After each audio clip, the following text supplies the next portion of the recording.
আসসালামু আলাইকুম। স্বাগতম সাকিব স্টোরি লাউঞ্জে। চলছে কঙ্কালদ্বীপ তিন গোয়েন্দার রহস্যময় অভিযান। গত পর্বে তিন গোয়েন্দা পৌঁছেছে দ্বীপে। অদ্ভুত ঘটনার পর ঘটনা, সবকিছু যেন এক গভীর রহস্যের ইঙ্গিত দিচ্ছে। এই পর্বে তারা মুখোমুখি হবে নতুন ধাঁধা আর অজানা শঙ্কার। তাই লেগে থাকুন গল্পে। শুরু করছি কঙ্কালদ্বীপ পর্ব ৩। পাশাপাশি ভেসে আছে মুসা আর রবিন, তল থেকে 5 ফুট উপরে। বিচিত্র শব্দ তুলে ব্রিদিং টিউব থেকে বেরিয়ে উপরে উঠে যাচ্ছে বুদবুদ। পাশে দিয়ে অলস ভঙ্গিতে ভেসে চলে গেল এক ঝাঁক সাগর কই। ঢুকে পড়ল সামনের দেয়ালের গর্তে, হারিয়ে গেল অন্ধকারে। মণি ছাড়া বিশাল এক চোখের মতো দেখতে লাগছে সুড়ঙ্গ মুখটাকে। এক কোণ থেকে আরেক কোণের দৈর্ঘ্য 12 ফুট। চোখের মাঝামাঝি জায়গায় উচ্চতা 5 ফুট। ধারগুলো মসৃণ, শ্যাওলা জন্মাতে পারে না স্রোতের জন্যে। সুড়ঙ্গ মুখের 20 ফুট দূরে পড়ে আছে পাপালোর নৌকাটা, দুলছে। জায়গা বদল করেছে ধীরে ধীরে, এগিয়ে আসছে এদিকেই। সেদিকে একবার চেয়েই চোখ ফিরিয়ে নিল রবিন। নৌকার প্রতি খেয়াল দেবার সময় নেই এখন। দুই গোয়েন্দার হাতে টর্চ, সুড়ঙ্গে ঢুকতে ইতস্তত করছে। পাপালোর কথা মতো কোনো বিপদ নেই গুহায়। কম্পাস খুঁজতে খুঁজতে এসেছিল সে, পায়নি। উঠে যাবার সময়ই নজর পড়ছে সুড়ঙ্গ মুখটা। কৌতূহলী হয়ে এগিয়ে এসেছে ওটার কাছে, ঢুকে পড়েছে। ভেতরের দিকে প্রথমে সরু হয়ে তারপর ধীরে ধীরে প্রশস্ত হয়ে গেছে সুড়ঙ্গ। খানিকটা এগিয়ে পেছনে ফিরে চেয়েছে পাপালো। সুড়ঙ্গ মুখ দেখা যাচ্ছে, ইচ্ছে করলে ফিরে পাওয়া যায়, কিন্তু ফেরেনি সে। সামনে কি আছে দেখার ইচ্ছে। দম ফুরিয়ে আসতেই টনক নড়ছে পাপালোর। সামনে অন্ধকার, কি আছে কে জানে। পেছনে তাকিয়ে দেখেছে অনেক দূরে আলো। এত দূর যেতে পারবে না, তার আগেই দম ফুরিয়ে যাবে। আতঙ্কে ঠান্ডা হয়ে আসছিল হাত পা। দুই গোয়েন্দাকে বলছে পাপালো, কিন্তু মাথা গরম করলাম না। ফিরে যাবার চেষ্টা করলে মরব, সামনে এগোলে হয়তো বেঁচে যাব। সুড়ঙ্গটা কোনো গুহায় গিয়ে শেষ হলে বাতাস পেয়ে যেতে পারি। প্রাণপণে সাঁতরে চললাম। খানিকটা এগোতেই আলো চোখে পড়ল, ভরসা পেলাম। আলোর দিকে উঠতে লাগলাম। ফুস করে মাথা ভেসে উঠল পানির ওপরে। দম নিয়ে তাকালাম চারদিকে, আবছা অন্ধকার। একটা গুহায় ঢুকেছি আমি, দ্বীপের তলায়। শ্যাওলায় ঢাকা একটা পাথুরে তাকে উঠে বসলাম। জিরিয়ে নিয়ে নামবো ভাবছি, এই সময়ই হাতে লাগলো শক্ত জিনিসটা। শ্যাওলার ভেতরে আটকে আছে। কৌতূহল হলো, তুলে নিলাম। ও মা, সোনা, তালগোল পাকানো মোহর। গুহার তলায় অন্ধকার, দেখা যায় না কিছু। আমার বিশ্বাস আরো গুপ্তধন আছে ওখানে। পানির তলায় গুহা, জলদস্যুর গুপ্তধন, আর কি চাই। সিদ্ধান্ত নিয়ে ফেললো দুই গোয়েন্দা, ঢুকবে সেখানে। কোন রকম সরঞ্জাম ছাড়া। পাপালো যদি পারে, আধুনিক ডুবুরির সরঞ্জাম নিয়ে ওরা ঢুকতে পারবে না কেন? তাড়াতাড়ি চলে এসেছে এখানে, কিন্তু সুড়ঙ্গ মুখের চেহারা দেখেই ভয় ঢুকে গেছে মনে। ইতস্তত করছে ভেতরে ঢুকতে। এই সময় ওপর থেকে নেমে এলো পাপালো। দুই গোয়েন্দার পাশ কাটিয়ে শুরুত করে ঢুকে পড়ল সুড়ঙ্গে। আর দ্বিধা করার কোনো মানে হয় না, যা থাকে কপালে ভেবে ঢুকে পড়ল দুজনে। দুটো টর্চের জোরালো আলোয় অন্ধকার কেটে গেল। পরিষ্কার পানি, স্পষ্ট দেখা যাচ্ছে সামনের অনেক দূর পর্যন্ত। ধীরে ধীরে প্রশস্ত হচ্ছে সুড়ঙ্গ। পাথুরে দেয়ালের খাজে খাজে ভারী হয়ে জন্মেছে শ্যাওলা। উজ্জ্বল আলোয় চমকে গেল মাছের দল। এদিক ওদিক ছুটে পালালো। অন্ধকার ছোট একটা গুহার ভেতর থেকে বেরিয়ে এলো একটা সবুজ মাথা। হা করা কুৎসিত মুখে খুরের মতো ধারালো দাঁতের সারি, কুতকুতে চোখ। বান পরিবারের এক ভয়ানক সদস্য, মোরে ইল। মাছটার ওপর চোখ রেখে অনেক দূর দিয়ে সরে এলো দুই গোয়েন্দা। পাপালোকে দেখা যাচ্ছে না, অনেক সামনে রয়েছে সে। ওর মতো তাড়াতাড়ি সাঁতার কাটতে পারছে না দুই গোয়েন্দা। পাথুরে দেয়ালে ঘষা লাগলে ছাল চামড়া উঠে যাবে। টিউব কিংবা পিঠের ট্যাঙ্কের ক্ষতি হতে পারে, তাই সতর্ক থাকতে হচ্ছে ওদের। মাঝে মধ্যে ওপরের দিকে টর্চের আলো ফেলছে ওরা। হঠাৎ অদৃশ্য হয়ে গেল পাথরের দেয়াল। উঠতে শুরু করলো দুই গোয়েন্দা। 20 ফুট, 30 ফুট। আচমকা মাস্ক বেরিয়ে এলো পানির উপরে। টর্চের আলো ফেললো দুজনে। একটা পাথরে তাকে উঠে বসে আছে পাপালো। পা দুটো ঝুলছে পানিতে। মাথার 4-5 ফুট ওপরে গুহার হাত এবড়ো খেবড়ো। রুক্ষ পিচ্ছিল শ্যাওলায় ঢাকা তাকে পাপালোর পাশে সাবধানে উঠে বসলো দুই গোয়েন্দা। দ্য হ্যান্ডের পেটে এসে ঢুকেছি আমরা, বলল পাপালো। কেমন লাগছে গুহায় ঢুকে? বেশ ভালোই তো, জবাব দিল রবিন। আমাদের আগে নিশ্চয়ই এখানে কেউ ঢোকেনি। চারদিকে টর্চের আলো ঘুরিয়ে আনলো একবার রবিন। নির্দিষ্ট কোনো আকার নেই গুহাটার। পানির সমতল থেকে ছাদের উচ্চতা এক এক জায়গায় এক এক রকম। 4 থেকে 6 ফুটের মধ্যে। গুহার এক প্রান্তে দুদিকের দেয়াল অনেক কাছাকাছি, মাঝে পরিসর কম। আলো আসছে ওদিক থেকেই। টর্চ নিভিয়ে নিল ওরা। আবছা আলো গুহার ভেতরে। পাথরে পাথরে ধাক্কা খেয়ে কুলকুল শব্দ তুলছে পানি। দেয়ালের গা আকারে ধরে আছে সরু শ্যাওলা জাতীয় উদ্ভিদ। ঢেউয়ের তালে তালে দুলছে, ওঠানামা করছে ভয়াবহ কোনো অজানা দানবের রোম যেন। শিউরে উঠল রবিন। নিশ্চয়ই কোনো ফাটল আছে গুহার ছাতে। আলো আসছে ও পথেই। গুহার দূরতম প্রান্তের দিকে চেয়ে বলল সে। ফোয়ারা। প্রায় চেঁচিয়ে উঠল পাপালো। এবার বুঝেছি, ওই ফাটল দিয়েই পানি ছিটকে বেরোয় ঝড়ের সময়। কেউ জানে না তলায় একটা গুহা আছে। লোকের ধারণা ফাটলটা সাগরের অতলে কোথাও নেমে গেছে। ঠিক ঠিক, বলে উঠল রবিন। মনে পড়ল দুরাত আগে ঝড়ের সময় কি করে পানি ছিটকে উঠেছিল টিলার চূড়ার ছিদ্র দিয়ে। অনেক আগেই এই ফোয়ারা আবিষ্কার করেছে লোকে, জানতো না কেন শুধু ঝড়ের রাতেই পানি ছিটায় ওটা। একটা কথা, হতাশ কণ্ঠে বলল রবিন। আমরাই যদি গুহাটা প্রথম আবিষ্কার করে থাকি, গুপ্তধন আসবে কোথা থেকে এখানে? তাই তো, গুঙ্গিয়ে উঠল মুসা। এটা তো ভাবিনি। আমরাই প্রথম নই, তাই বা জানছি কি করে? প্রশ্ন রাখলো পাপালো। এত হতাশ হবার কিছু নেই। একটা মোহর যখন পেয়েছি, আরো পাবার আশা আছে। রবিন, টর্চটা দাও তো, দেখে আসি। ওপরে বসে ধীরে ধীরে পানির তলায় আলো নেমে যেতে দেখলো দুই গোয়েন্দা। মোহর লুকানোর জন্যে এর চেয়ে ভালো জায়গা আর হয় না, বলল মুসা। কিন্তু রবিন, মনে হয় তোমার কথাই ঠিক। তোমাদের আগেও এখানে কেউ এসেছিল। তলায় নেমে গেছে পাপালো। এদিক ওদিক আলো নড়তে দেখলো মুসা আর রবিন। সময় কেটে যাচ্ছে। পাপালো আর ওঠে না। নিচে আলো নড়াচড়া করছে। না, দম রাখতে পারে বটে গ্রিক ডুবুরি ছেড়ে। ঝাড়া 2.5 মিনিট পরে উঠে এলো পাপালো। উঠে বসলো দুই গোয়েন্দার পাশে। ঠিকই বলেছ রবিন, বলল পাপালো। গুপ্তধন নেই এখানে। শামুকগুলির সঙ্গে কিছু কিছু এই জিনিস আছে। মুঠো খুলে দেখালো সে। অবাক হয়ে দেখলো দুই গোয়েন্দা। পাপালোর হাতে দুটো মোহর। ইয়াল্লাহ, চেঁচিয়ে উঠল মুসা। গুপ্তধন নেই, তাহলে এগুলো কি?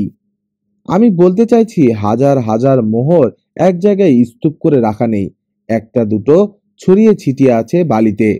হাত থেকে হাতে ঘুরতে লাগলো মোহর দুটো। ভারী। ধারগুলো বেশি ক্ষয়ে যায়নি এই দুটোর। মোট 3টে পেলাম, বলল পাপালো। এক একজনের ভাগে একটা করে। না, তুমি পেয়েছো ওগুলো, প্রতিবাদ করলো রবিন। 3টেই তোমার।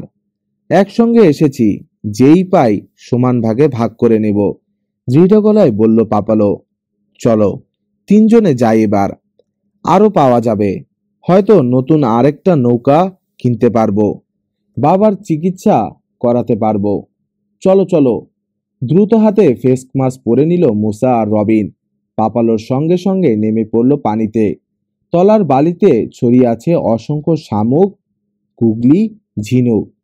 নামার প্রায় সঙ্গে সঙ্গেই পাথরের দেয়ালের কাছে চকচকে বস্তুটা দেখতে পেল মুসা। কাত হয়ে আছে একটা ডাবলুন। অর্ধেকটা ডুবে আছে বালিতে। আলতো করে ফ্লিপার নেড়ে এদিক ওদিক ঘুরে বেড়াতে লাগলো রবিন। শিগগিরই একটা ঝিনুকের তলা থেকে বেরিয়ে থাকা মোহরের অর্ধেকটা চোখে পড়ল। তুলে নিল ওটা। উত্তেজিত হয়ে পড়ল তিন কিশোর। আরো মোহর আছে এই গুহায় বুঝতে পারল। সেগুলো খুঁজে বের করতেই হবে। মোহর খুঁজতে খুঁজতে খিদে ভুলে গেল ওরা। সময়ের হিসাব রাখলো না। একধার থেকে প্রতিটি ঝিনুক শামুক উল্টে দেখতে লাগলো। ফ্লিপার কিংবা হাতের নাড়া লেগে বালির মেঘ উঠছে মাঝে মাঝে, আচ্ছন্ন করে দিচ্ছে দৃষ্টি। থেমে বালি নেমে যাবার অপেক্ষা করতে হচ্ছে তখন। তারপরেই আবার শুরু হচ্ছে খোঁজা। দেখতে দেখতে প্রায় 1.5 ডজন মোহর বের করে ফেলল মুসা আর রবিন। এক একজনের ভাগে 6টা করে। হাতে আর জায়গা নেই। মুসার গায়ে টোকা দিল রবিন। ওঠার ইঙ্গিত করলো। দম ফুরিয়ে যাওয়ায় ওদের আগেই উঠে গেছে পাপালো। তাকে উঠে এলো তিন কিশোর। পানি থেকে দূরে তাকের এক জায়গায় রাখলো মোহরগুলো। ঠিকই বলেছ পাপু, মাস্ক সরিয়ে বলল রবিন। মোহর আছে এখানে, আরো আছে। হ্যাঁ আছে, আরো আছে বলল পাপালো। হাসলো, হাতের মুঠো খুলে দেখালো। শ্যাওলার তলায় এই 3টে পেয়েছি আমি। মোট হলো 24টা, বলল রবিন। কিন্তু মোহরগুলো এই গুহায় এলো কি করে? সেটা পরে ভাবলেও চলবে, বলল মুসা। চলো আরো কিছু তুলে আনি। নেশা বড় ভয়ানক ব্যাপার, বিশেষ করে গুপ্তধনের নেশা। হুঁশ জ্ঞান হারিয়ে ফেলে মানুষ। সেই নেশায় পেয়েছে 3 কিশোরকে। পাগল হয়ে উঠেছে যেন ওরা। পুরো গুহার প্রতি বর্গ ইঞ্চি জায়গা খুঁজে দেখতে লাগলো ওরা। কি ভীষণ বিপদে পড়তে যাচ্ছে জানতেই পারল না। স্রোতের টানে আস্তে আস্তে কাছে চলে এসেছে পাপালোর ভাঙ্গা নৌকা। ছেলেদের বেরোনোর পথ বন্ধ করে দিয়ে বোতলের মুখে কর্কের ছিপির মতো আটকে গেছে সুড়ঙ্গ মুখে। উদ্বিগ্ন হয়ে উঠেছে কিশোর। লাঞ্চের সময় ফেরার কথা, অথচ বিকেল হয়ে গেল। এখনো ফেরেনি রবিন আর মুসা। কোনো অঘটন ঘটেনি তো? ম্যাগাজিনটা টেবিলে রেখে উঠে দাঁড়ালো কিশোর। জানালার সামনে এসে দাঁড়ালো। উপসাগরের পুরো উত্তর প্রান্তটা চোখে পড়ে এখান থেকে।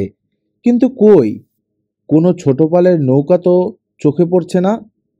ঘরে এসে ঢুকলো মিসেস ওয়েলটন, হাতে দুধের গ্লাস আর কিছু বিস্কুট টেবিলে নামিয়ে রাখলো। নিশ্চয়ই খিদে পেয়েছে তোমার কিশোর, পেছন থেকে বলল বাড়িওয়ালি। নাও, এগুলো খেয়ে নাও। রবিন আর মুসা ফেরেনি এখনো? না, ঘুরে দাঁড়ালো কিশোর। লাঞ্চের সময় ফেরার কথা, এখনো ফিরছে না। কোনো বিপদেই পড়েছে মনে হয়। এত ভাবছো কেন? বলল মিসেস ওয়েলটন। হয়তো বড়শি ফেলে মাছ ধরছে, ভুলেই গেছে ফেরার কথা। বেরিয়ে গেল বাড়িওয়ালি। নিশ্চিন্ত হতে পারল না কিশোর। বসে পড়ল টেবিলের সামনে। বিস্কুট চিবোতে চিবোতে ম্যাগাজিনটা টেনে নিল আবার। কঙ্কাল দ্বীপ নিয়ে লেখা ফিচারের জায়গায় জায়গায় পেন্সিল দিয়ে দাগ দিয়েছে। আবার দেখতে লাগলো ওগুলো। ভাবনা চলছে মাথায়। 22 বছর আগে বজ্রপাতে মারা গেছে স্যালি ফ্যারিংটন। সুযোগটা নিয়েছে মেলভিলের পার্কের মালিক। গুজব ছড়িয়ে দিয়েছে স্যালির ভূত দেখা গেছে প্লেজার পার্কে। তারপর প্রায় 20 বছর আর ভূতের দেখা নেই। হঠাৎ করেই দেখা দিতে শুরু করেছে আবার বছর 2 আগে থেকে। দেখেছে অশিক্ষিত, কুসংস্কারে ঘোর বিশ্বাসী জেলেরা। তাদের কথায় বিশ্বাস করে কঙ্কাল দ্বীপে লোক যাতায়াত বন্ধ হয়ে গেছে। এলো সিনেমা কোম্পানি, প্লেজার পার্কে কয়েকটা দৃশ্য শুটিং করবে। তাদেরকে উত্ত্যক্ত করা শুরু হলো। কেন? দ্বীপে ক্যাম্প করে তারা কি কারো ক্ষতি করেছে? মালিক বিরূপ নয় তাদের ওপর, তাহলে ভাড়াই দিত না? তাহলে কে? ঝটকা দিয়ে খুলে গেল দরজা। ভাবনার জগৎ থেকে ফিরে এলো কিশোর। ঘরে এসে ঢুকলো জোসেফ গ্রাহাম, উত্তেজিত। কিশোর, বলল জোসেফ, পাপালো হার্সুকে দেখেছ? সকালে দেখেছি, জবাব দিল কিশোর। ওর নৌকায় করে সাঁতার কাটতে গেছে রবিন আর মুসা। ফেরেনি এখনো? সারাদিন পাপালোর সঙ্গে। প্রায় চেঁচিয়ে উঠল জোসেফ। ওরা 2 সেট একলোয়াং নিয়ে গেছে, প্র্যাকটিস করবে বলল। দিয়ে দিলাম। কালো হয়ে গেছে তার মুখ। ওই হারামি গ্রেশানটার সঙ্গে গুপ্তধন খুঁজছে না তো ওরা? জবাব দিল না কিশোর। চেয়ে আছে জোসেফের মুখের দিকে। সতর্ক হয়ে উঠেছে। ওদেরকে খুঁজতে যাওয়া দরকার। আবার বলল জোসেফ। ওই গ্রেশনের বাচ্চা এমনিতেই যা করেছে, তার ওপর আরো কিছু। থেমে গেল সে, কিশোরের দিকে তাকালো। আমি চললাম খুঁজতে। আমিও যাব। সর্দি লেগেছে ভুলে গেল কিশোর। তার এখন ভাবনা 3 বন্ধুকে খুঁজে বের করা। এসো, বলেই ঘুরে দাঁড়ালো জোসেফ। জেটিতে বাঁধা আছে ছোট্ট একটা মোটর বোট। উঠে বসলো জোসেফ আর কিশোর। ইঞ্জিন গর্জে উঠল। ছুটে চলল বোট।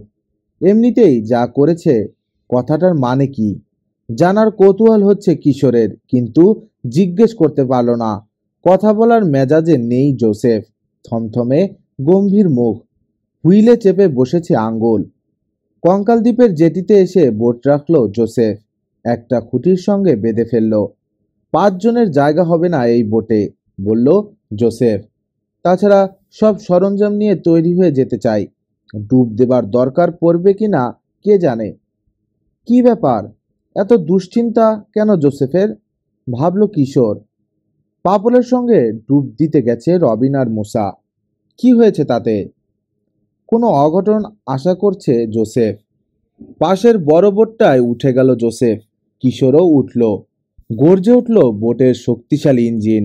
নাক ঘুরিয়ে তীব্র গতিতে ছুটল উপসাগরের পানি কেটে।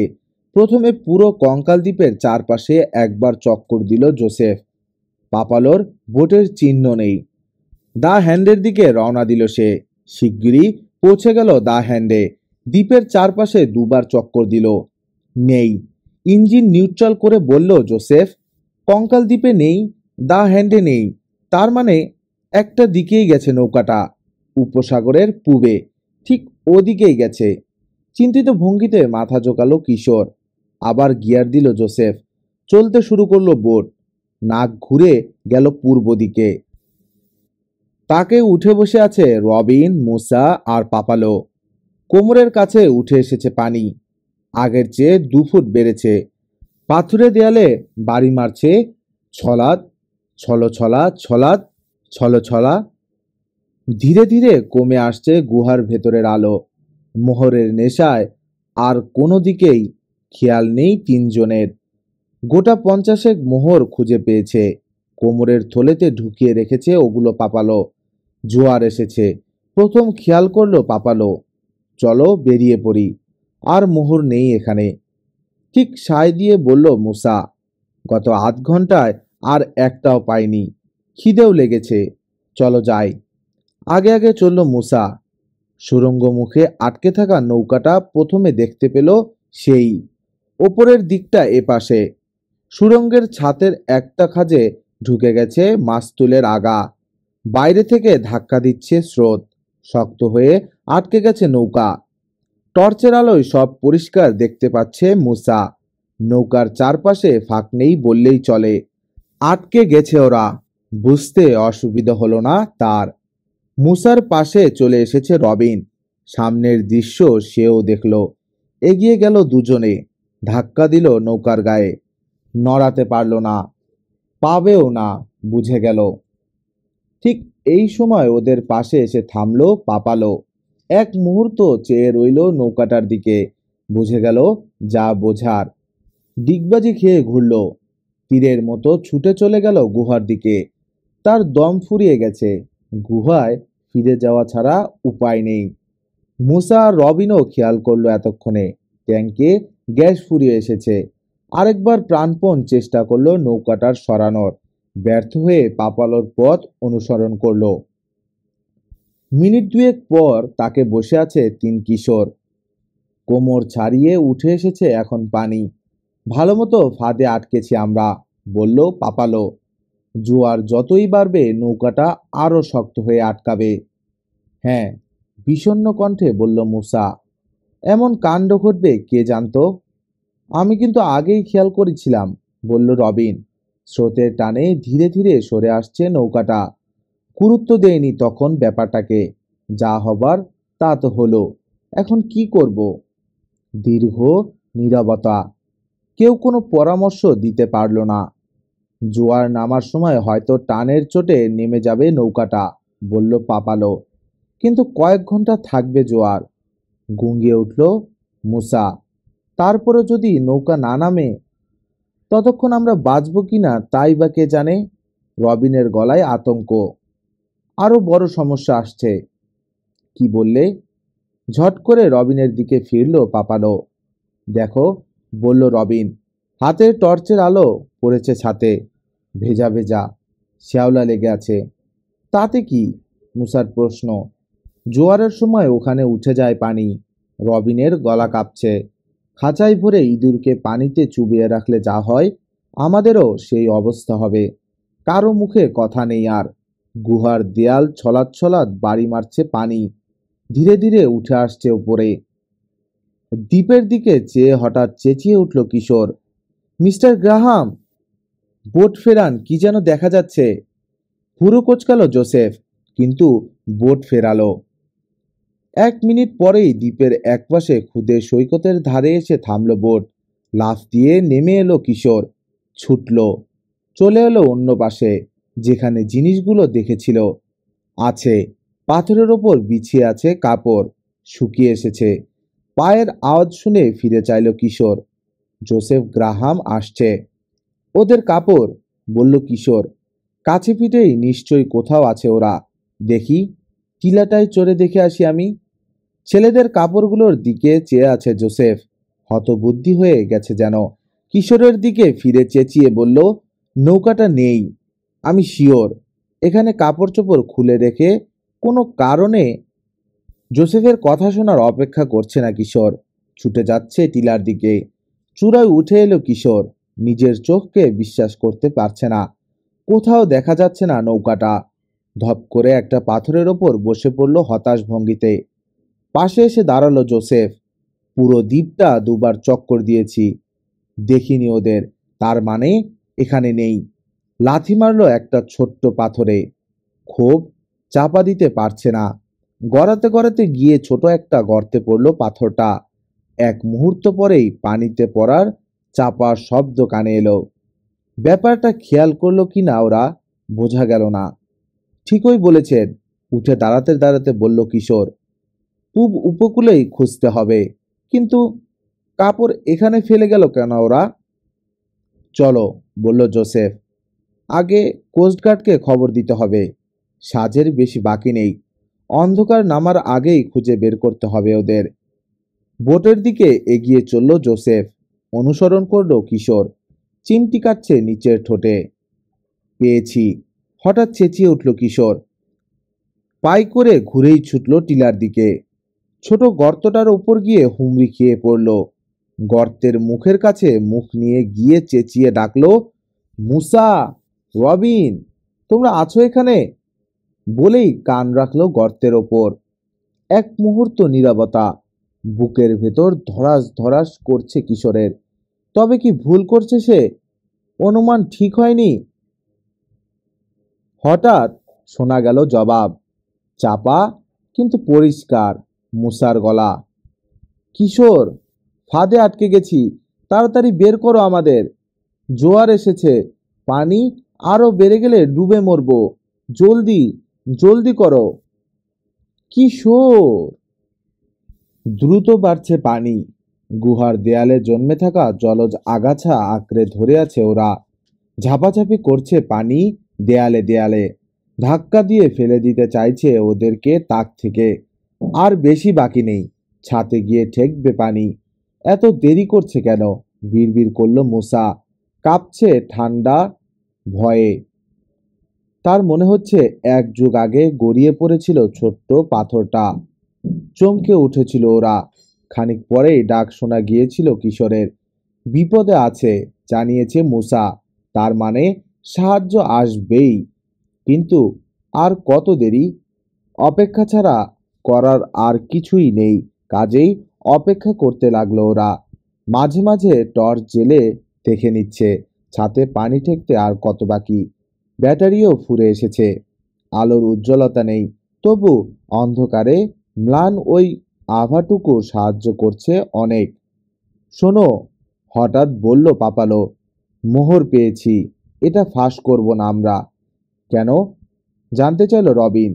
এখানে কি করতে এসেছি বলতে হবে না? বলবো, ডুবে ডুবে সাঁতার কাটছিলাম, হঠাৎ নজরে পড়ে গেল গর্তটা। বুঝলাম সুড়ঙ্গ, ভেতরে কি আছে দেখার জন্যে ঢুকে পড়লাম। বলল পাপালো, মোহর পেয়েছি বললে ফিরে এসে আবার খোঁজার সুযোগ হারাবো।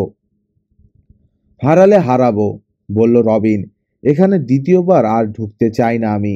মোহরের বস্তা পড়ে থাকলেও না, যার খুশি এসে নিয়ে যাক। আমারও একই কথা, সায় দিয়ে বলল মুসা। পাপালোকে বলল, এত ভাবছো কেন? যা মোহর ছিল সব তুলে নিয়েছি আমরা, আর নেই। জোয়ারের সময় কোনোভাবে এসে পড়েছিল হয়তো। ভেবো না, সিন্দুক ফিন্দুক নেই এখানে। তা হয়তো নেই, কিন্তু বালির তলায় আরো মোহর থাকতে পারে। বোঝানোর চেষ্টা করলো পাপালো। এটাই আমার শেষ সুযোগ। আরেকটা নৌকা কিনতে হবে, বাপকে বাঁচাতে হবে। কটা মোহর পেয়েছি? 40, 50, 3 ভাগের 1 ভাগ কটা হবে? নৌকাই তো কিনতে পারবো না। ঠিক আছে, পাপলোর কথা মেনে নিল রবিন। আপাতত ব্যাপারটা ফাঁস করব না আমরা, আরেকবার খুঁজে দেখার সুযোগ। মুসা আমান আর আসছে না এই গুহায়, বাধা দিয়ে বলল গোয়েন্দা সহকারী। তুমি আসতে চাইলে আসতে পারো পাপু। কোথায় মোহর পেয়েছি কাউকে না বললেই তো হলো। মোহর পেয়েছি এই কথাটাও গোপন রাখতে চাই এখন। থলেতে আঙ্গুলের চাপ শক্ত হলো পাপালোর। একবার কেন, আরো 10 বার আসতেও ভয় পাবো না আমি।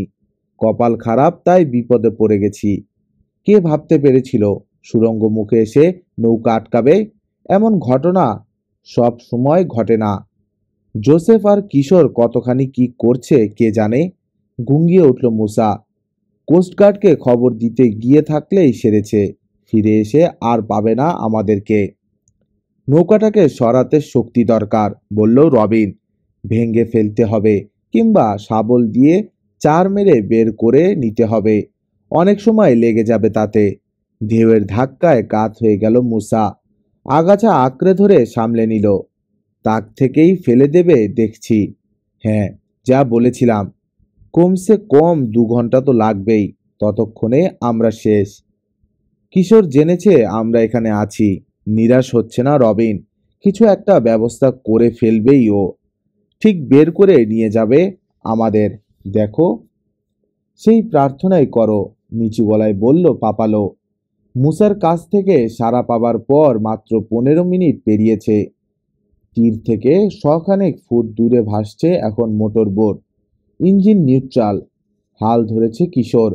জোসেফ ডুবুরির পোশাক পরেছে। পাগলামির সীমা থাকা উচিত, আপন মনেই বিড়বিড় করলো জোসেফ। ওয়েট বেল্ট আটলো কোমরে। বোটের কিনারে গিয়ে দাঁড়ালো। ফিরে চাইলো, এখানেই থাক, পরিস্থিতি দেখে আসি আমি। কোস্টগার্ডকে খবর দেওয়ার সময় আছে কিনা কে জানে। ফেস মাস্ক টেনে দিল সে। একটা আন্ডার ওয়াটার টর্চ হাতে নিয়ে নেমে গেল পানিতে। বড় একা একা লাগছে কিশোরের। দক্ষিণে অনেক দূরে এক সারি নৌকা মাছ ধরা শেষ করে ফিরে চলেছে ফিশিং পোর্টে। এদিকে কেউ আসবে না। গুহায় আটকে পড়ে মরতে বসেছে 3 বন্ধু। ওদেরকে কি উদ্ধার করতে পারবে শেষ পর্যন্ত? মুসা যা বলল, সুড়ঙ্গ মুখে বেশ শক্ত করে আটকে আছে ভাঙ্গা নৌকা। অতি ধীরে গড়িয়ে গড়িয়ে যাচ্ছে যেন সময়। কিশোরের মনে হলো 1 ঘন্টা পেরিয়ে গেছে। ঘড়ির দিকে চেয়ে দেখল জোসেফ গেছে মাত্র 5 মিনিট আগে। আরো 5 মিনিট পরে ভেসে উঠল জোসেফের মাস্কে ঢাকা মুখ। দ্রুত উঠে এলো সে বোটে। মাস্ক সরালো মুখ থেকে। চেহারা ফ্যাকাশে, উদ্বিগ্ন। সাংঘাতিক শক্ত হয়ে আটকেছে, বলল জোসেফ। কোথাও ধরে যে টান দেব সে জায়গায় নেই। কোস্টগার্ডকেই খবর দিতে হবে। শাবল কিংবা ক্রোবার ছাড়া হবে না। জোসেফের মুখের দিকে চেয়ে আছে কিশোর। তাতে তো অনেক সময় লাগবে, কমপক্ষে 2 ঘন্টা। আস্তে মাথা চোকালো জোসেফ। তা তো লাগবেই, কিন্তু আর কি করার আছে? বড় কোনো গর্ত নেই টিলার। থাকলেও পথের দড়ি নামিয়ে দিয়ে টেনে তোলা যেত। জোসেফের কথা কানে ঢুকছে কিনা কিশোরের বোঝা গেল না। নিচের ঠোঁটে চিমটি কাটছে সে। মিস্টার গ্রাহাম, হঠাৎ চেঁচিয়ে উঠল কিশোর। নৌকাটাকে টেনে বের করে আনলেই হয়। টেনে বের করব? ভুরু কুঁচকে গেল জোসেফের। কি করে? মোটর বোটের সাহায্যে, বলল কিশোর। খুব শক্তিশালী ইঞ্জিন এই বোটটার। নোঙরের দড়িও অনেক লম্বা। নোঙরের এক আকশি নৌকায় গেথে। কিশোর, তুমি একটা জিনিয়াস, চেঁচিয়ে উঠল জোসেফ। ঠিক বলেছ, এক্ষুনি যাচ্ছি আমি। দ্রুত হাত চালালো জোসেফ। ক্যাপস্টান থেকে খুলে আনলো দড়িসহ নোঙর। দড়ির অন্য মাথা বাঁধলো বোটের পিছনের একটা রিং বেল্টে। পানিতে ছুঁড়ে ফেলে দিল নোঙর। আমি যাচ্ছি, বলল জোসেফ। দড়ি ধরে 3বার টানবো। ফার্স্ট গিয়ারে দিয়ে আস্তে আস্তে জোর বাড়াবে। নৌকাটা সুড়ঙ্গ মুখ থেকে খসে এলে বুঝতেই পারবে, থেমে যাবে তখন। গুহায় ঢুকে ওদেরকে বের করে আনবো আমি। আর হ্যাঁ, টানতে টানতে হঠাৎ যদি সামনে লাফ দিয়ে ছুটতে শুরু করে বোট, বুঝবে নৌকা থেকে নোঙর খসে গেছে। এখানে নিয়ে আসবো আবার বোট।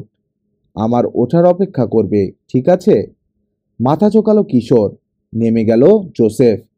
আবার অপেক্ষার পালা। দড়ি ধরে বসে রইল কিশোর। দুরু দুরু করছে বুকের ভেতর। একবার টান পড়ল দড়িতে। নোঙর গাচ্ছে হয়তো জোসেফ।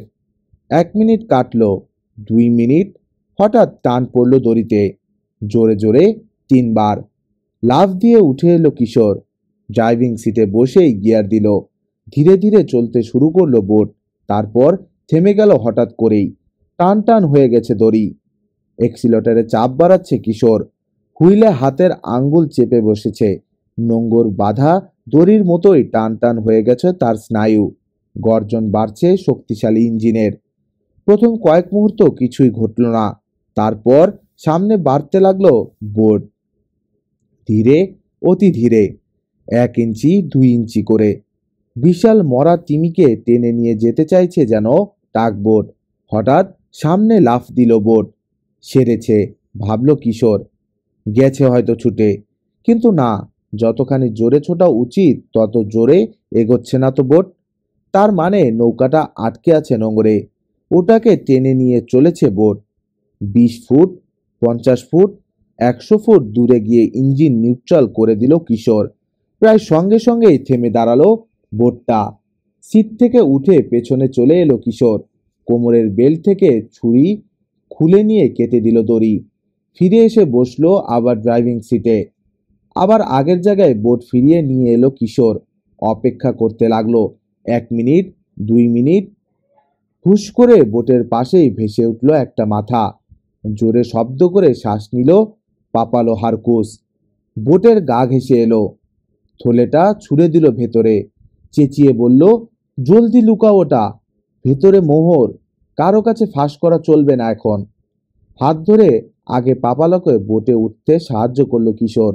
তারপর ভেজা থলেটা তুলে নিয়ে সিট রেখে ওটার ওপরেই বসে পড়ল। লুকানোর এর চেয়ে ভালো জায়গা আর নেই বোটে। কিছু একটা বলতে যাচ্ছিল পাপালো। এই সময় ভেসে উঠল রবিন, পরক্ষণেই মুসা। দুজনকে উঠতে সাহায্য করলো কিশোর আর পাপালো। যাক, উদ্ধার করলে শেষ পর্যন্ত। স্বস্তির নিঃশ্বাস ফেলল মুসা। বাঁচার আশাই ছিল না। জোসেফের ভাবভঙ্গিতে মনে হলো খুব ক্ষেপে গেছে, বলল রবিন। সব শুনলে বাবাও ক্ষেপবে। কথার ধরনেই বোঝা গেল ভয় পাচ্ছে মুসা। তবে যাই হোক, কিছু মোহর পেয়েছি। পাপু বলেনি? থলেটার ওপরেই বসে আছি, বলল কিশোর। এখন মোহরের কথা থাক, পরে সব শুনবো। কাজটা খুব খারাপ হয়ে গেছে। পিঠে বাঁধা গ্যাস ট্যাঙ্ক খুলতে খুলতে বলল রবিন। কিন্তু দোষ আমাদের নয়। পাপুর নৌকাটাকে ধাক্কা দিয়ে ভেঙে। চুপ, রবিনকে থামিয়ে দিল কিশোর। জোসেফ, সব জানানোর দরকার নেই ওকে। রেখে রেখে বলবে। বোটের পাশে ভেসে উঠেছে জোসেফ। এক হাতে দড়ির কাটা প্রান্ত বাড়িয়ে দিল ওটা। ধরল কিশোর। বেঁধে দিল ক্যাপস্টানের সঙ্গে। তাড়াতাড়ি এসে বসলো আবার সিটে। বোটে উঠে এলো জোসেফ। ধীরে সুস্থে খুলে নিল face mask, flipper, gas tank. নীরবে অপেক্ষা করছে ছেলেরা। ওদের দিকে তাকালো জোসেফ। তারপর, খুব তো দেখালে। আমরা শুরু করেও থেমে গেল রবিন। হাত তুলেছে জোসেফ। আর সাফাই গাইতে হবে না, বলল সে। যা করার করেছ। তবে তোমাদের ড্রাইভিং এখানেই শেষ। গোয়েন্দাগিরিও। মিস্টার আমানও তাই বললেন। শুরু থেকেই আমার মত ছিল না, বাচ্চা কাচ্চা দিয়ে কাজ হবে না কিছুই, শুধু শুধু বাড়তি ঝামেলা। নীরব রইল ছেলেরা। পাপালোর দিকে ফিরল জোসেফ। তারপর? চোরের কি খবর? অনেক হারামিপনা করেছ, এবার জেল খাটগে। জোসেফ কি বলছে কিছুই বুঝতে পারল না ছেলেরা। হাঁ করে আছো কেন? পাপলের দিকে চেয়ে বলল জোসেফ। গতরাতে একটা ট্রেলারের জানালা ভাঙ্গা হয়েছে। ছোট ফোকর, বড় মানুষ ঢুকতে পারবে না ওই ফোকর দিয়ে। গোটা দুয়েক দামি লেন্স চুরি গেছে, কম করে হলেও $1000 দাম। ভুল করে একটা ছুরি ফেলে গেছে চোর। স্থির চোখে পাপালোর দিকে তাকিয়ে আছে সে। ছুরিটা কার জানো? তোমার। আর জানালার ওই ফোকর দিয়ে তোমার পক্ষেই ঢোকা সম্ভব। বোবা হয়ে গেছে যেন চার কিশোর, হা করে চেয়ে আছে জোসেফের দিকে। তোমার শয়তানি খতম, বলল জোসেফ। হোভারসনকে খবর দেয়া হয়েছে, ফিশিং পোর্টে ফিরে গিয়েই তার দেখা পাবে। কপালে অনেক তোমার দুঃখ আছে পাপালো হারকুস, এই বলে দিলাম। পাপুকে পুলিশে দিল ওরা, বিষণ্ণ কণ্ঠে বলল রবিন। কাজটা উচিত হয়নি। হ্যাঁ, আস্তে মাথা দোলালো মুসা। আমার কিন্তু এখনো বিশ্বাস হচ্ছে না লেন্সগুলো ও চুরি করেছে। কিশোর, তুমি কি বলো? কোনো জবাব দিল না গোয়েন্দা প্রধান, যেন শুনতেই পায়নি। দুই বন্ধুর কাছ থেকে দূরে লিভিং রুমের আরেক প্রান্তে সোফায় বসে আছে গভীর চিন্তায় মগ্ন। বিকেলের মাঝামাঝি, বাইরে ঝমঝম বৃষ্টি। সারাদিন বাইরে বেরোতে পারিনি ওরা। বৃষ্টি না থাকলেও অবশ্য পারত না। মিস্টার আমানের কড়া নির্দেশ, একা কোথাও যেতে পারবে না ওরা। যেতে হলে তাকে জানাতে হবে, লোক সঙ্গে দিয়ে দেবেন। গতকাল বিকেলে ছেলেদের অবাধ্যতার ওপর এক কড়া বক্তৃতা দিয়েছেন তিনি। আন্তরিক দুঃখিত হয়েছেন ওদের কাজে, সেটাও জানিয়েছেন বারবার। কিশোর, গলা চড়িয়ে ডাকল মুসা। কি বলছি শুনছো? আমার ধারণা লেন্স পাপু চুরি করেনি। তুমি কি বলো? কেসে উঠল কিশোর। এখনো পুরোপুরি যায়নি সর্দি। না, বলল গোয়েন্দা প্রধান, পাপু চুরি করেনি। সাক্ষী প্রমাণ সব ওর বিরুদ্ধেই যাচ্ছে, যদিও ওর ছুরি পাওয়া গেছে ট্রেলারের ভেতর। তাজ্জব কাণ্ড। 2 দিন আগে হারিয়েছিল ওটা, বলল রবিন। ও তাই বলেছে। এখন কেউ বিশ্বাস করবে না এ কথা বলেই আবার কাশতে লাগলো কিশোর। কাশি থামলে বলল, ধরেই নিয়েছে সিনেমা কোম্পানি তাদের সমস্যা শেষ, চোর ধরা পড়েছে, আর কি? কঙ্কাল দ্বীপের রহস্যটা আসলে কি জিজ্ঞেস করলো রবিন। অনুমান করেছে কিছু? কেউ একজন চায় না কঙ্কাল দ্বীপে লোক যাতায়াত করুক কিংবা বাস করুক, বলল কিশোর। এ ব্যাপারে আমি শিওর, কিন্তু কেন চায় না বুঝতে পারছি না এখনো। দরজায় টোকা পড়ল। সাড়া দিল মিসেস ওয়েলটন। দরজা খুলে ভেতরে ঢুকল পেছনে পুলিশ চিফ হোভারসন। রেনকোট থেকে পানি ঝরছে। এই যে ছেলেরা, বলল বাড়িওয়ালি, চিফ কথা বলতে চান তোমাদের সঙ্গে। মিসেস ওয়েলটন, বলল হোভারসন, ওদের সঙ্গে একটু একা কথা বলতে চাই প্লিজ। Oh, sure sure. দরজা ভেজিয়ে দিয়ে বেরিয়ে গেল মিসেস ওয়েলটন। রেনকোটটা খুলে দরজার পাশের হ্যাঙ্গারে ঝুলিয়ে রাখলেন চিফ। সোফায় বসলেন, সিগারেট বের করে ধরালেন ধীরে সুস্থে। তারপর, ছেলেরা, কথা শুরু করলেন হোভারসন। পাপুর পজিশন খুব খারাপ। লেন্স দুটো পাওয়া গেছে ওর বিছানার তলায়, কিন্তু পাপু চুরি করেনি। রাগ প্রকাশ পেল রবিনের গলায়। আমরা জানি ও করেনি। হয়তো করেনি, মাথা ঝোঁকালেন হোভারসন, কিন্তু সব সাক্ষ্য প্রমাণ ওর বিরুদ্ধে যাচ্ছে। সবাই জানে বাবার চিকিৎসার জন্য গ্রিসে ফিরে যাবার জন্য পাগল হয়ে উঠেছে ও। উঠেছে ঠিক, বলল মুসা, কিন্তু সে জন্যে চুরি করবে না সে। তাছাড়া টাকা তার আছে এবং আরও পাবার সম্ভাবনা আছে। তাই তিনজনের দিকেই একবার করে তাকালেন হোভারসন। ওর টাকা আছে, আরও পাবার সম্ভাবনা আছে। কি করে? মুখ ফসকে কথা বেশি বলে ফেলেছে। এখন আর ফেরার পথ নেই। মোহরের কথা বলতেই হবে চিফকে। তবু চুপ করে রইল মুসা। ছেলেরা, আবার বললেন হুবারসন, পাপুকে আমি পছন্দ করি, তার ভালো চাই। এখন বলো তো, সত্যি সত্যি কি ঘটেছিল গতকাল? বিপদে পড়েছ এবং উদ্ধার করে আনা হয়েছে ঠিকই, কিন্তু কেন পড়েছ বিপদে? কেন গিয়ে ঢুকেছ ওই সুড়ঙ্গে? শুধুই কৌতূহল? নিশ্চয় না। হয়তো তোমাদের ভয়। গুপ্তধনের কথা ফাঁস হয়ে গেলে দলে দলে ছুটে আসবে লোক, শুটিংয়ে বিঘ্ন ঘটবে। কিন্তু পাপুর দিকটাও তো ভেবে দেখতে হবে তোমাদের। ওকে হাজত থেকে বের করে আনতে চাও না? দ্বিধা করছে তিন গোয়েন্দা। শেষে মন স্থির করে নিল কিশোর। হ্যাঁ স্যার, চাই। মুসার দিকে ফিরল। থলেটা নিয়ে এসো। দোতলায় চলে গেল মুসা। পাপালোর থলেটা নিয়ে ফিরে এলো। থলের মুখ খুলে হুবারসনের পাশে ঢেলে দিল মোহরগুলো। মৃদু টুংটাং আওয়াজ তুলে সোফায় পড়ল ৪৫টা স্প্যানিশ ডাবলুন। বড় বড় হয়ে গেল হুবারসনের চোখ।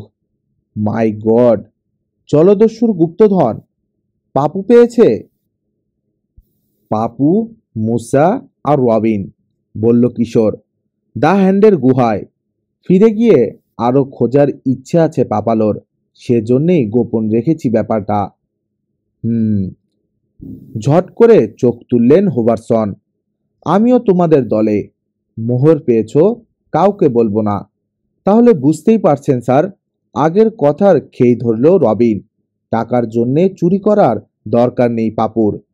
কিন্তু, বললেন হুবারসন, তাতে প্রমাণ হয় না পাপু চুরি করেনি। মোহরগুলো পাওয়া গেছে লেন্স চুরি যাবার পর। পাপালো তখন জানতো না মোহর পাবে। ঠিকই বলেছেন পুলিশ চিফ। মুখ কালো করে ফেলল আবার রবিন। সজোরে পকেটে হাত ঢুকালো মুসা। রুমাল বের করে নাক মুছল কিশোর।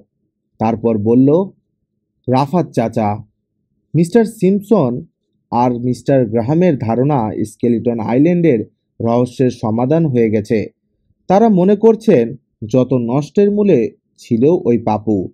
কিন্তু তারা ভুল করছেন। সমস্ত শয়তানির পেছনে রয়েছে অন্য কেউ। ঘটনাগুলো সব খতিয়ে দেখলেই অনেক কিছু পরিষ্কার হয়ে যায়। গোড়া থেকেই শুরু করছি, কেসে উঠল সে। আপনি সবই জানেন। কাশি থামলে বলল কিশোর, তবু গোড়া থেকেই শুরু করছি।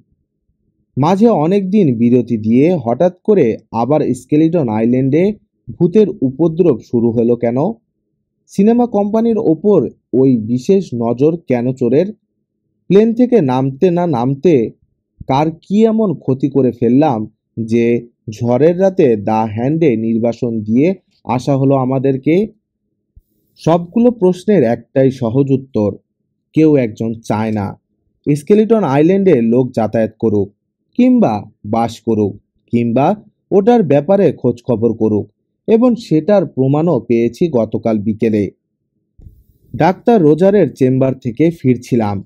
হঠাৎ পাশের গলি থেকে বেরিয়ে এলো একজন লোক। ঢ্যাঙ্গা, রোগাটে, হাতে উল্কি দিয়ে আঁকা জলকুমারীর ছবি। ডিক। চোয়ালে হাত ঘষছেন চিফ। ডিক ফিশার। মাত্র জেল থেকে বেরোলো বেটা, এরই মাঝে শুরু করে দিল। ঠিক আছে, বলে যাও। দ্বীপগুলোর আশেপাশে খুব বেশি ঘোরাফেরা করে পাপু, তাই তার নৌকা ভেঙে দেওয়া হলো, বলল কিশোর। শুধু তাই না, চক্রান্ত করে তাকে জেলে পাঠানোর ব্যবস্থা করলো। কিন্তু কেন? প্রশ্ন করলো রবিন। সেটাই বুঝতে পারছি না, বলল কিশোর। তাহলে সব রহস্যেরই সমাধান হয়ে যেত। হুম। চিন্তিত দেখাচ্ছে হুবারসনকে। ব্যাপারটা ভালো করে ভেবে দেখব। এখন আমি উঠি, দেখি পাপুর কোনো ব্যবস্থা করা যায় কিনা। হাগ স্টিভেন ওর জামিন হতে রাজি আছে। কাগজপত্র তৈরি করতেও দেরি হবে না। জজ সাহেব একটা কাজে বাইরে গেছেন, তিনি ফিরে এলেই সই করিয়ে নেওয়া যায়। হ্যাঁ, আমাকে না জানিয়ে কোনো কিছু করে বসো না, বিপদে পড়ে যেতে পারো। চলি, গুড বাই। বেরিয়ে গেলেন হুবারসন। তাড়াতাড়ি আবার মোহরগুলো থলেতে ভরে নিল মুসা। মুখ বেঁধে নিয়ে গিয়ে রেখে দিল দোতলায়, নিজেদের ঘরে, সুটকেসে। ফিরে এলো নিচের ঘরে। ঘরে ঢুকলো মিসেস ওয়েলটন। খাবার দেবে কিনা জানতে চাইল। দিতে বলল ছেলেরা। টেবিলে খাবার দেয়া হলো। খেতে বসলো ছেলেরা। কাছেই একটা চেয়ারে বসে এটা ওটা বাড়িয়ে দিচ্ছে মিসেস ওয়েলটন। বলি বলি করছে কি যেন। শেষ পর্যন্ত আর থাকতে না পেরে বলেই ফেলল, গুপ্তধন খোঁজার জন্যেই তাহলে এসেছো তোমরা। দেখলাম। ঝট করে মাথা তুলল কিশোর। কি দেখছেন? সত্যি বলছি, চুরি করে কারো কিছু দেখার অভ্যাস নেই আমার। দেখতে এসেছিলাম চিফ চলে গিয়েছে কিনা। দেখলাম বসে আছে, পাশে এক গাদা ডাবলুন। ভাবলাম খুব জরুরি কোনো কথা আলোচনা করছো তোমরা। বিরক্ত না করে চলে গেলাম। একে অন্যের দিকে চাওয়াচাওয়ি করলো তিন গোয়েন্দা। খাওয়া বন্ধ। কাউকে বলেছেন এ কথা? জিজ্ঞেস করলো কিশোর। কোন কথা? আমরা গুপ্তধন খুঁজে পেয়েছি। না। এদিক ওদিক মাথা নাড়ল মিসেস ওয়েলটন। তেমন কাউকে না। ফোনে শুধু আমার ঘনিষ্ঠ তিন বান্ধবীকে জানিয়েছি। আমারই মতো কম কথা বলে। পেটে বোমা মারলেও আমারই মতো মুখে তালা লাগিয়ে রাখবে। কাউকে কিছু বলবে না। চিন্তিত ভঙ্গিতে মাথা ঝোঁকালো কিশোর। কয়েকটা মোহর পেয়েছে মুসা আর রবিন, তবে স্কেলিটন আইল্যান্ডে নয়। আমাকে বোকা বানাতে পারবে না ইয়ংম্যান। নিজের বুদ্ধির ওপর খুব বেশি ভক্তি মিসেস ওয়েলটনের। আগামীকাল ভোর থেকেই লোক যেতে শুরু করবে স্কেলিটন আইল্যান্ডে গুপ্তধন খুঁজতে। বলতে গিয়েই থেমে গেল। মনে পড়ে গেছে একটু আগে বান্ধবীদের প্রশংসা করে বলেছে মুখে তালা লাগিয়ে রাখবে ওরা। কথা ঘোরানোর চেষ্টা করলো। মানে, আমি বলতে চাইছি যদি আর কেউ শুনে ফেলে আর কি। চিফ হুবারসনও তা জেনে গেল। তিনি কাউকে বলবেন না কথা দিয়েছেন, বলল কিশোর। ওহ, আমি যাই। তাড়াতাড়ি উঠে পড়ল মিসেস ওয়েলটন। দুধ পুড়ে যাচ্ছে। কাম সারছে। কিশোরের মুখে সোনা বাঙালি বুলি ঝাড়ল মুসা। এতক্ষণে জেনে গেছে হয়তো অর্ধেক শহর। আগামীকাল ভোর হতে না হতেই ভিড় লেগে যাবে কঙ্কাল দ্বীপে। শুটিংয়ের 12টা বাজল। সব দোষ আমাদের। এরপর রাফাত চাচাকে মুখ দেখাবো কি করে আমরা, বলল রবিন। লোক পাঠাতে না পারলে সর্বনাশ হয়ে যাবে ফিল্ম কোম্পানির, বলল মুসা। কিশোর তুমি কিছু বলো। চুপচাপ খেয়ে যাচ্ছে কিশোর। নির্লিপ্ত মুখ তুলল। একটা বুদ্ধি এসেছে আমার মাথায়। আগে খেয়ে নিই, তারপর বলছি। তোমরাও খেয়ে নাও। শেষ হলো খাওয়া। হাত মুখ ধুয়ে এসে বসলো আবার আগের জায়গায়। কি বুদ্ধি বলো, জানতে চাইল মুসা। খুলে গেল দরজা। ঘরে এসে ঢুকলেন মিস্টার আমান, পেছনে পিটার সিম্পসন। মিস্টার আমান জানালেন আগামী সকালেই এসে পৌঁছবেন পরিচালক জন নেভার। এসকেপ ছবির শুটিং শুরু হবে। আটকে উঠল মুসা আর রবিন। কিশোর নির্লিপ্ত। ধীরে ধীরে জানালো কি ঘটেছে। আগামীকাল সকালে কি ঝামেলায় পড়তে যাচ্ছে সিনেমা কোম্পানি। মুখ কালো হয়ে গেল পিটার সিম্পসনের। গেল, সর্বনাশ হয়ে গেল। প্রায় চেঁচিয়ে উঠলেন মিস্টার আমান। পঙ্গপালের মতো ঝাঁপিয়ে পড়বে গুপ্তধন শিকারীর দল। বলে কাউকে বোঝাতে পারবো না মোহর নেই কঙ্কাল দ্বীপে। বলে বোঝানোর দরকার কি, বলল কিশোর। ভুরু কুচকে গেছে। হাঁ করে কিশোরের দিকে তাকিয়ে আছেন মিস্টার আমান। কি বলছো তুমি? একটা বুদ্ধি এসেছে মাথায়, বলল কিশোর। এক কাজ করলেই তো হয়। গুপ্তধন শিকারীদের ছবি তুলে নিন। কোথায় খুঁজছে, কি করছে না করছে সব। ট্রেজার হান্টার নাম দিয়ে কম দৈর্ঘ্যের একটা ছবি বানিয়ে ফেলুন। ভাড়া করে লোক এনে গুপ্তধন খোঁজার ছবি বানানো সম্ভব, কিন্তু এত নিখুঁত এত জ্যান্ত হবে না। কি যেন ভাবল সিম্পসন। বলল, ঠিকই বলেছ। শুধু এভাবেই গুপ্তধন শিকারীদের হাত থেকে নিস্তার পাবো আমরা। ডাক্তার রোজারকে বলে পাঠাবো স্থানীয় রেডিওতে গিয়ে ঘোষণা করুক আগামীকাল গুপ্তধন খোঁজা চলবে ব্যাপক হারে। যে গুপ্তধন খুঁজে পাবে $500 পুরস্কার পাবে সে আমাদের কোম্পানির কাছ থেকে। তবে একটা শর্ত থাকবে, নাগরদোলা সাগরদোলার কোনো ক্ষতি করতে পারবে না। খুঁজে পেতে কিছুই না পেয়ে চলে যাবে ওরা। বুঝে যাবে কোনো গোপন ম্যাপ পাইনি আমরা, গুপ্তধন খুঁজতে আসিনি। তাহলে এভাবে লোককে আমন্ত্রিত করতাম না। আর কখনো আমাদের বিরক্ত করতে আসবে না ওরা। নিরাপদে এসকেপ ছবির শুটিং চালিয়ে যেতে পারবো। মাঝে থেকে গুপ্তধন শিকারের ওপর চমৎকার একটা ছবিও তৈরি হয়ে যাবে। খুব ভালো বুদ্ধি।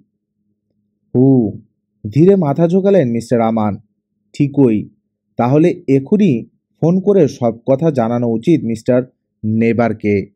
তিন গোয়েন্দার দিকে ফিরলেন। রাত অনেক হয়েছে, আর জেগে থাকো না, শুতে যাও। সকালে উঠে দেখতে পাবে খেলা। কিন্তু বাবা, পাপু, বলতে গিয়ে বাধা পেল মুসা। ওই চোরটার কিছু শিক্ষা হওয়া দরকার। উঠে দাঁড়ালেন মিস্টার আমান।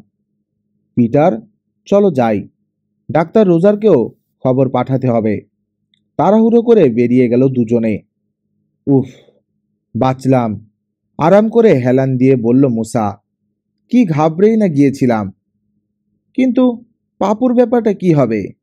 কানই দিল না বাবা। বড়রা ছোটদের কথায় কান দেয় না, এটাই নিয়ম। ক্ষোভ প্রকাশ পেল রবিনের কথায়। তারা যা ভাবে সেটাই ঠিক, আমাদের কথা কিছু না। যাকগে, কিশোরের কথায় কান দিয়েছে ওরা, এটাই বাঁচোয়া। আমি তো কোনো উপায়ই দেখছিলাম না। তুমি আবার কি ভাবতে শুরু করেছো কিশোর? অত বেশি ভাইব না, হাসলো মুসা। মগজটাকে একটু বিশ্রাম দাও, নইলে বিয়ারিং চলে যাবে। কেসে উঠল কিশোর। থামল, স্বস্তি ফুটেছে চেহারায়। কি কিশোর? জিজ্ঞেস করলো রবিন। প্রশ্নের জবাব পেয়ে গেছো মনে হচ্ছে। হস্তে মোহরগুলো কি করে গেল মনে হয় বুঝতে পারছি, শান্ত কণ্ঠে বলল কিশোর। পারছো? চেঁচিয়ে উঠল মুসা। বলে ফেলো জলদি। চলো ওপরে চলে যাই, বলল কিশোর। কিশোরের পিছু পিছু দোতলায় শোবার ঘরে এসে ঢুকলো দুই সহকারী গোয়েন্দা, উত্তেজিত। বলো এবার। ঘরে ঢুকেই বলে উঠল রবিন। নিজের বিছানায় গিয়ে বসল কিশোর। ক্যাপ্টেন এক কান কাটা কোথায় ধরা পড়েছিল মনে আছে? হস্তে। মোহরগুলো রেখে খালি সিন্দুকটাও উপসাগরে ফেলে দিয়েছিল সে। দ্বীপে গিয়ে উঠেছিল। তারপর টিলার ওপরের গর্ত দিয়ে সব মোহর ফেলে দিয়েছিল নিচের গুহায়। এজন্যই একটা মোহরও খুঁজে পায়নি ব্রিটিশ যুদ্ধজাহাজের ক্যাপ্টেন। তাহলে আরো অনেক মোহর আছে গুহায়। উত্তেজনায় কপালে বিন্দু বিন্দু ঘাম দেখা দিয়েছে মুসার। পাপুর কথাই ঠিক মনে হয় না, মাথা নাড়ল কিশোর। ৩০০ বছর ধরে জোয়ার আসছে গুহায়। নিশ্চয়ই বেশিরভাগ মোহরই বের করে নিয়ে গেছে খোলা সাগরে। ওপরে যা ছিল পেয়ে গেছো, আর কিছু থাকলেও বালির অনেক গভীরে ঢুকে গেছে ওগুলো। খুঁজে পাওয়া কঠিন। চেপে রাখা শ্বাসটা ফেলল মুসা। ঠিকই বলেছ, তবে আরো কিছু পাওয়া গেলে খুব ভালো হতো। উপকার হতো পাপুর। ওর বাবাকে গ্রিসে ফিরিয়ে নিয়ে যেতে পারত। পাপালোর কথা উঠতেই আবার চুপ হয়ে গেল ওরা। বন্ধুকে সাহায্য করার কোনো উপায় ঠিক করতে পারল না। বিষণ্ণ মুখে শুতে গেল। শোবার সঙ্গে সঙ্গেই ঘুমিয়ে পড়ল মুসা আর রবিন। কিশোরের চোখে ঘুম এলো না। ভাবনার ঝড় বইছে মাথায়। অনেক দিন পরে হঠাৎ আবার দেখা দিল কেন সেলি ফ্যারিংটনের ভূত? কঙ্কাল দ্বীপে লোক যাতায়াত করলে কার কি অসুবিধে? তাদেরকে হস্তে ফেলে রেখে এসেছিল কেন হান গিল্ডার? কেন হুমকি দিল ডিক? ডিক তরাক করে লাফিয়ে উঠে বসলো কিশোর। বুঝে গেছে। মুসা, রবিন, জলদি ওঠো, চেঁচিয়ে ডাকলো কিশোর। রহস্যের সমাধান করে ফেলেছি। চোখ মেলল দুই সহকারী গোয়েন্দা। হাই তুলতে তুলতে তাকালো কিশোরের দিকে। কি হয়েছে? ঘুমজড়িত গলায় জানতে চাইল মুসা। দুঃস্বপ্ন দেখেছ? না। উত্তেজিত কণ্ঠ কিশোরের। জলদি কাপড় পরো, কঙ্কাল দ্বীপে যেতে হবে। রহস্যের সমাধান করে ফেলেছি। লাফ দিয়ে বিছানায় উঠে বসলো মুসা আর রবিন। ইয়াল্লাহ, চেঁচিয়ে উঠল মুসা। বলো বলো, বলল কিশোর। কিশোর, তোমার তুলনা নেই। বন্ধুর প্রশংসা না করে পারল না রবিন। ঠিক, ঠিক বলেছ। একেবারে খাপে খাপ মিলে যাচ্ছে সবকিছু। ইস, একটা গাধা আমি। রবিনের কথায় কান দিল না কিশোর। আরো আগেই বোঝা উচিত ছিল। জলদি যাও। আমি যেতাম, কিন্তু সারা শরীরে প্রচণ্ড ব্যথা। না না, তোমার যাবার দরকার নেই, হাত নেড়ে বলল মুসা। তুমি শুয়ে থাকো, আমরাই পারবো। কিন্তু বাবাকে জানালেই তো পারি। জিমকে নিয়ে তারও আমাদের সঙ্গে গেলে। না, মাথা নাড়ল কিশোর। আমার অনুমান ভুলও হতে পারে। তাহলে খেপে যাবেন রাফাত চাচা। তোমরা দুজনেই খুঁজে বের করোগে আগে। পেলে সঙ্গে সঙ্গে গিয়ে জানাবে তাদেরকে। 5 মিনিটেই কাপড় পরে তৈরি হয়ে গেল রবিন আর মুসা। টর্চ নিল দুজনেই। দরজা খুলে বেরিয়ে গেল নিঃশব্দে। শুয়ে পড়ল আবার কিশোর। ঘুম এলো না। ক্ষোভে দুঃখে ছটফট করছে। কেন লাগলো ঠান্ডা? কেন এই হতচ্ছাড়া সর্দি ধরে বসলো তাকে? নইলে তো রবিন আর মুসার সঙ্গে সেও যেতে পারত। রাতটা দ্বীপেই থেকে যেত। তারপর ভোর না হতেই গুপ্তধন শিকারীদের খেলা। গুপ্তধন শিকারী। আবার লাফিয়ে উঠে বসলো কিশোর। ভুল হয়ে গেছে, মস্ত ভুল। ভয়ানক বিপদে ঠেলে পাঠানো হয়েছে রবিন আর মুসাকে। খুন হয়ে যেতে পারে ওরা। খুন।